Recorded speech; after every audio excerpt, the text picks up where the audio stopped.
ఒక దారుణాలు చూసినటువంటి నియోజకవర్గానికి సంబంధించిన చరిత్ర నేపథ్యం ఉన్న అమానవీయమైన వికృత పాలన పాలిగాళ్ల విశృంఖల వాళ్ళు ఏంటి చేయగలుగుతారనేది ఎన్టీ రామారావు అంతటి వాడిని కూడా ఇక్కడ ప్రసంగించకుండా బాంబులు వేస్తే ఆయన పారిపోయిన పరిస్థితి ఇక్కడ నుంచి. బోల్డ్ అనే సినిమాలు వచ్చినాయి, తెలుగు సినిమాలు, ఈ ధర్మవరం బ్యాక్గ్రౌండ్. అధికారులు కానీ పోలీసు ఉన్నతాధికారులు కానీ ఇక్కడ పనిచేయాలంటేనే ఒక రకమైన వణుకొచ్చే పరిస్థితి. ఈ మహేష్ బాబు హీరోగా ఒక్కటి సినిమా, ఆ ఒక్కటి సినిమాలో కథలో విలన్ కూడా ఈ ప్రాంతానికి సంబంధించిన ఒక రాజకీయ నాయకుడు. మీకు ఎలా అనిపిస్తుంది?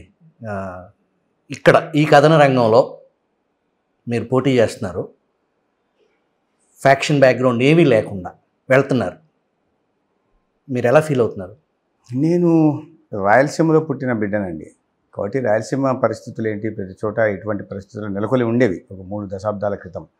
సో ఈ పరిస్థితులన్నీ చూస్తున్నాను నేను, ఎలా ఉంటుంది ఈ ఫ్యాక్షన్. నేను దాంట్లో ప్రత్యక్షంగా పాల్గొనకపోయినా వీటన్నిటి చూస్తున్నాను. విద్యార్థి దశలో కూడా నేను చెప్పినట్టుగా ఏబీవీపీలో పనిచేసినప్పుడు కొన్ని అరాచక శక్తులకు వ్యతిరేకంగా పోరాటం కూడా జరిగింది.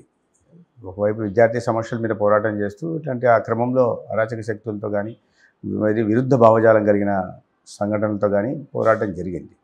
అయితే ఈ ధర్మవరంలో ప్రత్యేకమైన మీరు అన్నట్టుగా అరాచకానికి, శృంఖలకి, తర్వాత అన్యాయాలకి ఒక చిరునామాగా ధర్మవరం ముందు నుంచి ఉంది.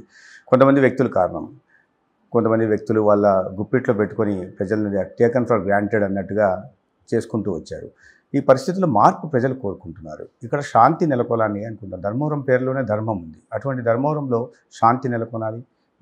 వ్యాపార కేంద్రం ఇది. వ్యాపారస్తులందరూ వాళ్ళు స్వేచ్ఛగా వాళ్ళ వ్యాపారం చేసుకునే అవకాశాలు కలగాలి. తర్వాత ఒక ఆధ్యాత్మిక చింతన, ఘనమైన వారసత్వ సంపద కలిగిన ప్రాంతం ఇది. చిత్రావతి నది మీద నెలకొని ఉంటుంది. చెన్నకేశవుడు, లక్ష్మీ నరసింహుడు, ఆంజనేయ స్వామి, ఇటువంటి దేవుళ్ళు ఉన్న చిత్రావతి నది మీద ఉన్న ధర్మవరం పట్టణం. దీనికి చాలా చారిత్రక నేపథ్యం కూడా ఉంది. చాలా పురాతన నగరం కూడా ఇది. ఇటువంటి నగరానికి ఇటువంటి చెడ్డ పేరు రావడం అనేది మంచిది కాదు. పైగా ఈ చేనేతలు, ముఖ్యంగా చేనేతలు అంతర్జాతీయ ఖ్యాతిని తెచ్చిపెట్టింది ధర్మవరం చేనేత రంగానికి. అటువంటి నగరంలో ఈ కక్షలు కార్పణ్యాలతో, మొదటే కరువు కాటకాలతో పీడించబడుతున్న ప్రాంతం. దానితో ఈ కక్షలు కార్పణ్యాల కారణంగా మరింత వెనక్కి వెళ్ళిపోతుంది, తిరోగమన మార్గంలో పోతూ ఉన్నింది. ప్రజల కోరిక ఒకటే, జరిగింది చాలు, ఇకపై ఇటువంటి ఉండకూడదు, శాంతి నెలకొనాలి, వాళ్ళ పిల్లల భవిష్యత్తు ఉజ్వలంగా ఉండాలి, ఇటువంటి వాటికి దూరంగా ఉండాలి, వ్యాపార కేంద్రంగా బాసిల్లుతున్న ధర్మవరం మళ్ళీ పునర్వైభవాన్ని పొందాలని చూస్తున్నారు.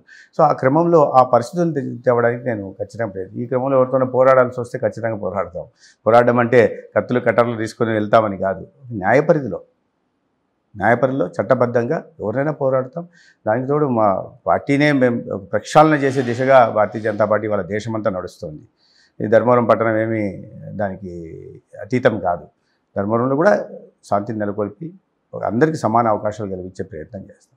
2019లో టీడీపీ బీజేపీ పొత్తు లేకపోవటం రాష్ట్రానికి అన్యాయం జరిగింది అనే భావన మీ పార్టీలో ఉందా?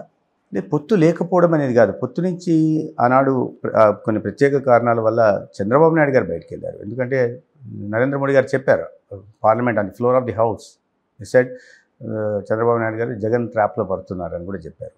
కాబట్టి దాన్ని ఎన్డీఏలోంచి చంద్రబాబు నాయుడు గారు బయటకు వెళ్ళారు. ఆ పరిస్థితుల తర్వాత ఇద్దరికి నష్టం రాష్ట్రానికి జరిగింది. సో రెండు వైపులా ఆలోచన ఉంది, అరే తప్పు జరిగింది, ఆ తప్పును సరిదిద్దుకునే ప్రయత్నంగానే మళ్ళీ ఇవాళ 3 పార్టీలు కలిసి వస్తున్నాయి. సో ఆ క్రమంలో ఆ చిన్న తప్పు కారణంగా ఆంధ్రప్రదేశ్ అభివృద్ధిలో 30 సంవత్సరాలు వెనక్కి వెళ్ళిపోయింది. మళ్ళీ రాజయుగం నాటికి చేరిన పరిస్థితులు చూస్తున్నాం. ఎక్కడ చూసినా అవినీతి, పేటరేగిపోతున్న అరాచకం, విపక్ష పార్టీల మీద దౌర్జన్యాలు, పోలీస్ వ్యవస్థను అడ్డంగా పెట్టుకొని చేస్తున్న అన్యాయాలు చూస్తుంటే వెనక్కి వెళ్ళిపోయింది. మళ్ళీ దీన్ని గాడిలో పెట్టాలి, ఆర్థిక వ్యవస్థని గాడిలో పెట్టాలి. ఒక అభివృద్ధికి చిరునామాగా నిలిచిన ఆంధ్రప్రదేశ్ని మళ్ళీ పునర్వైభవం సాధించేలాగా ప్రయత్నాలు చేయాలి.